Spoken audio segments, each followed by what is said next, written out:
Good morning. सुप्रभात। কি করো?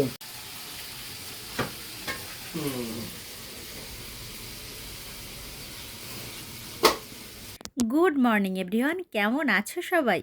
আশা করছি যে যেখান থেকে দেখছো সবাই ভালো আছো, সুস্থ আছো। আমরাও ভালো আছি। দেখো কতগুলা কালারফুল সবজি নিয়ে আজ এসে পড়েছি। দিয়ে দিয়েছি হাঁড়িতে খানিকটা তেলও। কি হতে চলেছে সেটা নিশ্চয়ই দেখাবো।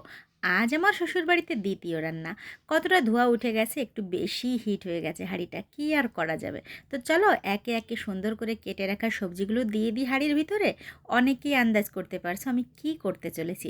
সকালের নাস্তা বানাচ্ছি। সকালের নাস্তাতে আমরা কি খাবো সেটাই দেখার বিষয়। তো ভালো করে ভাজি ভাজি করে নিচ্ছি। টমেটো, পেঁয়াজ, রসুন, কাঁচা লঙ্কা ফোড়নে দিয়েছিলাম, দুটো শুকনো লঙ্কা, তেজপাতা এবং সামান্য একটু জিরা। তো চলো এবার বাকি সবজিগুলো ওর ভিতরে দিয়ে নিই। ফুলকপিটা একটু ভাজি করতে সময় কম লাগবে, তাই ওটা একটু লাস্টের দিকে দিয়েছি। প্রথমেই গাজর এবং আলুগুলো হালকা ভাজি করে নিয়ে তারপর ফুলকপিটা এবার ভালো করে ভেজে নেওয়ার পালা।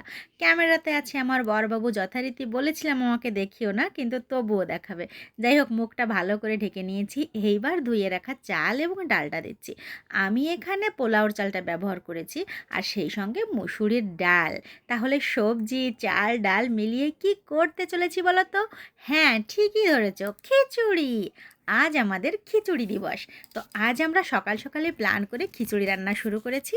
এবং দেখো, হলুদ টলুদ দেওয়ার পর খিচুড়ির যে কালারটা সেটা এসে গেছে, এবং হালকা ভাজিতে পোলাওর চালের যা সুগন্ধ বেরোচ্ছিল না, কি আর বলবো তোমাদের। এডিট করতে বসেও মনে হচ্ছে আবার একটু খেয়ে আসি। আর ওপাশে গরম জল বসিয়েছিলাম খিচুড়িতে দিব বলে। ভাজি ভাজি করা হয়ে গেলে এইবার আমার বরবাবু গামলাটা ধরে জলটা ওটাতে দিয়ে দিচ্ছে। মানে আমি ধরতে গেলে হাতে লাগাই কি কী করি বোঝোই তো। নতুন নতুন বিয়ে তো, যত্নটা একটু বেশিই হচ্ছে আজকাল। কি জানি কতদিন থাকবে, তবে আমি তো চাই অনন্তকাল তার এই যত্নটা টিকে থাকুক।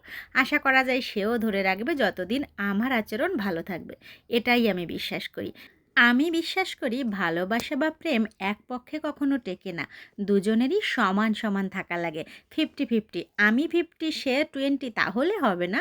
দুজনেই সমান সমান দিতে হবে, তাহলেই একটা সুন্দর সম্পর্ক টিকে থাকবে অনন্তকাল। তো আমরা সেভাবেই চেষ্টা করছি দুজনে মিলে।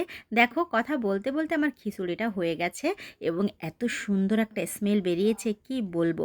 এবার চলো, আমার বরবাবু বলল আমি আলুটা ভাজি করব, তুমি যাও ফ্রেশ হয়ে নাও।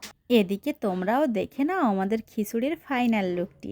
খিচুড়ি, ডিম ভাজি, আলু ভাজি, ছিল স্যালাড হিসেবে শসা, পেঁয়াজ, টমেটো।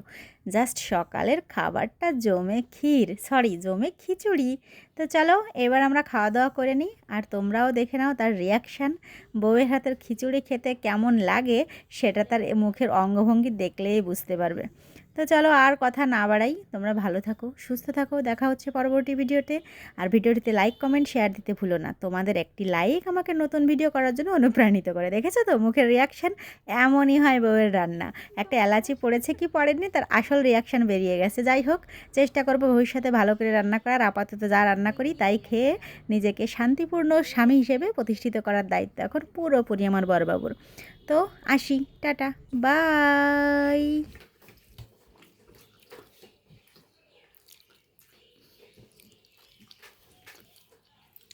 কি কমাইছে, কি হলে একটু ভালো হতো বলো? ঠিক আছে, চিকেন হলে বেশি বেটার হতো। সেটা তো বোনা খিচুড়ি হতো, এটা তো সবজি খিচুড়ি।